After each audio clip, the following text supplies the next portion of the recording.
এই গরমের সময় যদি এরকম একটা আমের ডাল থাকে তাহলে তো দুপুরের খাবার এমনিতেই জমে যাবে। নমস্কার বন্ধুরা, আমি রীতা চলে আসলাম নতুন একটা রেসিপি নিয়ে। প্রিয়পিএম চ্যানেলে সবাইকে স্বাগতম। আজ আমি বানাবো ডালের দুর্দান্ত একটি রেসিপি আমের। এই গরমে এই ডালটি খেতে বন্ধুরা দুর্দান্ত লাগে।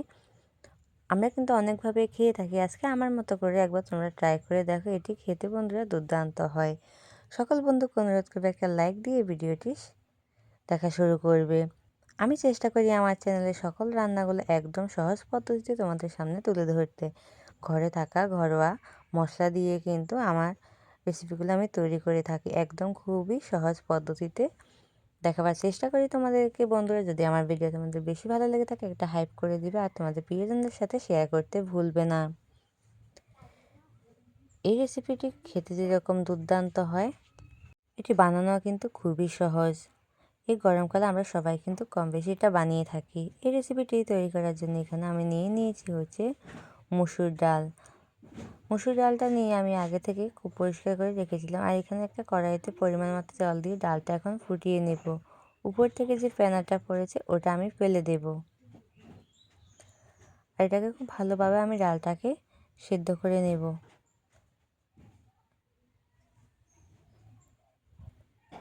খুব ভালোভাবে দেখতে পাচ্ছি ডালটা কিন্তু ফুটে উঠেছে।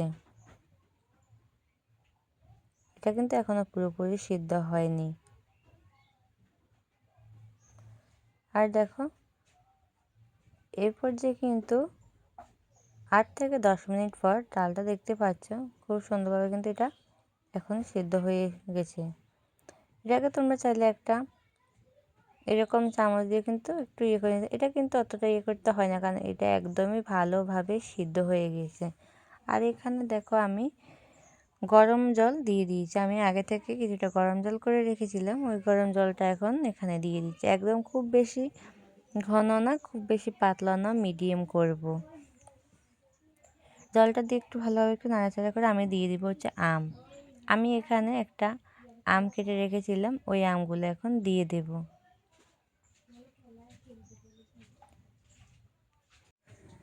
আমগুলো দিয়ে আমি এর সাথে দিয়ে দেবো হচ্ছে কাঁচা লঙ্কা। আমি এখানে দিয়ে দিচ্ছি 2টো কাঁচা লঙ্কা। দিয়ে এটাকে খুব ভালোভাবে আবারও ফুটিয়ে নেব। এরপর যে আমি কিছুটা মশলা অ্যাড করে দিব, দিয়ে দিচ্ছি আধা চা চামচের চাইতে একটু কম হলুদ গুঁড়ো দিয়ে একটু নাড়াচাড়া করে নিচ্ছি ডালটাকে। দেখতে পাচ্ছ ডালের ঘনত্বটা ঠিক কীরকম। আর এটাকে খুব ভালোভাবে আমি আবারও 5-6 মিনিট ফুটিয়ে নেব। 5-6 মিনিট পর এটা কিন্তু এখনও হয়নি, এটাকে আমি আরও 5-6 মিনিট আবারও সেদ্ধ করে নিই। আর এটা ভালো করে ফুটে গেছে, এখন এটা আমি একটু নামিয়ে নেব। আমি একটা সাইডে রেখে আমি এখানে ওই কড়াইতে দিয়ে দিচ্ছি হচ্ছে পরিমাণ মতো তেল। তেলটা গরম হয়ে যাওয়ার পর এখানে আমি দিয়ে দিব হচ্ছে আধা চা চামচের চাইতেও কম জিরে। আর দিয়ে দিচ্ছি এখানে মেথি, দিয়ে দিচ্ছি কালো জিরে। তোমরা চাইলে এখানে পাঁচফোড়নটা একসাথে দিতে পারো, আমি একটু আলাদা করে দিয়েছি। আর দিয়ে দিচ্ছি একটা শুকনো লঙ্কা দিয়ে একটু ভালোভাবে একটু এটাকে ভেজে নেব কয়েক সেকেন্ড। ভেজে নিয়ে হয়ে গেছে, এখন আমি দিয়ে দিব হচ্ছে ডালটা আমি এখন এতে দিয়ে দিব। ডালটা দিয়ে এটাকে খুব ভালোভাবে একটু আবারও 6-7 মিনিট ফুটিয়ে নেব। একটু নাড়াচাড়া করে নিচ্ছি।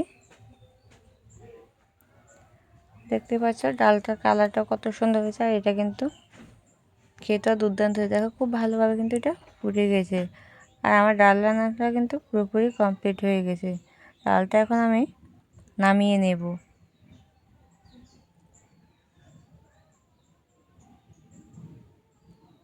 আর আমি আগে লবণ দিয়েছিলাম, লবণটা একটু কম হয়ে যাওয়াতে পরে আমি আবার আধা চা চামচ লবণ ব্যবহার করেছি। এখানে